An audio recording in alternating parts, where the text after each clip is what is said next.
The moment his hand brushed against her hair, everything she'd spent years protecting collapsed. In one accidental pull, the secret Madison Clark guarded more fiercely than anything else in her life slipped right out of her control. The silky, golden hair everyone admired slid out of his fingers like fabric. A shell she had worn for so long she forgot where the mask ended and where she began. Underneath the wig he accidentally removed was a scalp covered in burn scars. Uneven, shiny patches, areas where hair would never grow again. Madison didn't scream. She didn't lash out. She simply broke, instantly and completely, sinking to the cold kitchen floor of their Brooklyn Heights apartment, scrambling to hide her head with both hands. Her husband, Daniel, stood frozen. Not from disgust, but from terror that the woman he loved had been hurting alone all this time. Madison curled into herself like someone awaiting punishment, someone who believed the truth of her body was unforgivable.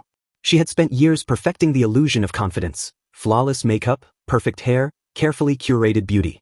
But the persona she created for the world had been shattered in seconds. And all because of a misplaced bill and two exhausted adults running on no sleep. Just an argument. Just a moment. Just enough pull to end the lie she thought would last forever. Madison Clark was a woman New Yorkers remembered. She moved through the streets of Manhattan with a presence people noticed instantly, not loud, not flashy, but effortlessly polished. She carried the kind of beauty people assumed came easily: smooth skin, gleaming hair, fashionable clothes, and an air of control that made everything she touched seem intentional. A marketing executive in Times Square, she knew how to sell an image. And she sold hers every day.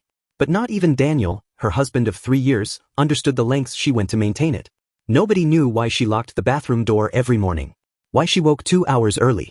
Why she kept her hair styled but never allowed the wind, rain, or human touch to disrupt it. It wasn't vanity. It was survival. Daniel had asked gently, early in their marriage, why she never liked her hair being touched. Madison brushed it off with jokes or quick excuses. She covered well, so well that Daniel convinced himself it was simply a personal boundary. She was warm, loving, attentive, and supportive. She worked hard, laughed easily, and loved him deeply. He saw no reason to push for explanations. Madison gave him everything, except access to the one secret she would rather die than reveal. And on a random Tuesday night, the city lights of Brooklyn flickering through their kitchen window, years of carefully built walls collapsed in an instant. The day had been brutal for both of them. Madison's team lost a major client. Daniel had worked a double shift at the hospital. Their apartment was a mess, and the stress that had been piling up between them finally boiled over in the middle of sorting mail. A small argument escalated too quickly, the type that happens only when two people are completely drained. Madison spun away mid-sentence, her frustration overwhelming her. Daniel reached out to stop her from storming off. His hand missed her arm and caught her hair instead. He tugged. The wig slipped free. And in the same moment that the hair landed softly on the floor, the past she ran from crashed violently back into her life. Madison collapsed, trembling so fiercely it sent a shock through the room. Her hands flew to her head as if the scars were fresh, as if the air itself might burn her again. She hid her face, her scalp, her history. She made herself small, choking on memories she hadn't allowed herself to relive in years. Daniel knelt beside her, horrified in a different way. Not by what he saw, but by what he suddenly realized. Madison had been living in fear even inside her own home. Living inside a persona she created for safety, not beauty. Living next to him, yet still hiding like someone expecting rejection at any moment. Her breath shook. Her shoulders shook. Her entire sense of identity disintegrated on that kitchen floor. Madison had spent a decade perfecting the illusion of a flawless woman because the girl she used to be was trapped in a nightmare she never escaped. The truth of her life didn't unravel slowly. It poured out like a dam cracking open. Years earlier, Madison had lived in the Bronx. At 19, she survived an apartment fire that destroyed the building and nearly took her with it. Firefighters pulled her out unconscious, with burns so severe she spent months in a Manhattan hospital. Her scalp was devastated.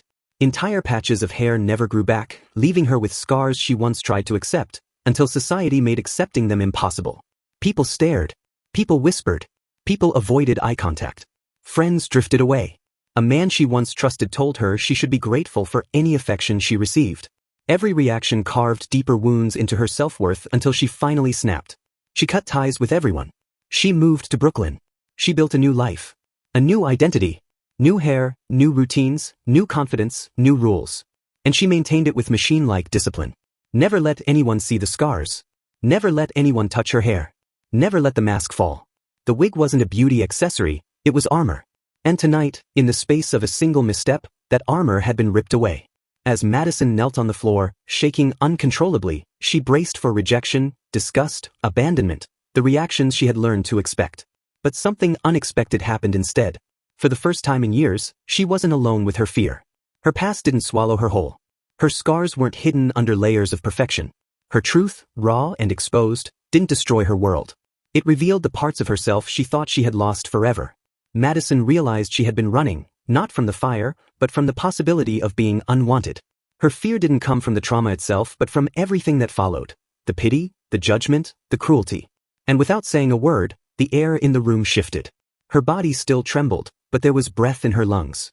There was space around her. There was warmth within reach. For the first time, she wasn't holding the secret alone. The breaking point became a turning point. The collapse became a release. The truth she believed would ruin everything became the first real moment of healing she'd experienced in years. The next morning, Madison faced the mirror without rushing to cover herself. The scars were still there. The patches of skin still reflected the fire that shaped her life. But the fear that once controlled her movements didn't choke her the same way. She prepared breakfast slowly, feeling exposed but strangely lighter. There was a softness in her chest she hadn't felt since before the fire, a sense that maybe she didn't have to hide forever. By the end of the week, Madison attended a burn survivors support group in Manhattan, a place she avoided because acknowledging her pain felt too risky. But now she walked in with her shoulders back, allowing herself to be part of something instead of pretending she didn't belong. She learned to exist without the constant need to perform perfection. She learned that vulnerability wasn't weakness. She learned that healing didn't mean erasing the past, it meant reclaiming it. Madison had spent years believing her scars were a curse. But revealed in the moment she feared most, they became the beginning of her freedom. She never let anyone touch her hair. Not because she was protecting the wig, but because she was protecting the wounded girl beneath it. And when the wig came off that night in Brooklyn, something unexpected happened. The girl beneath it finally came back to life. Subscribe for more stories like this.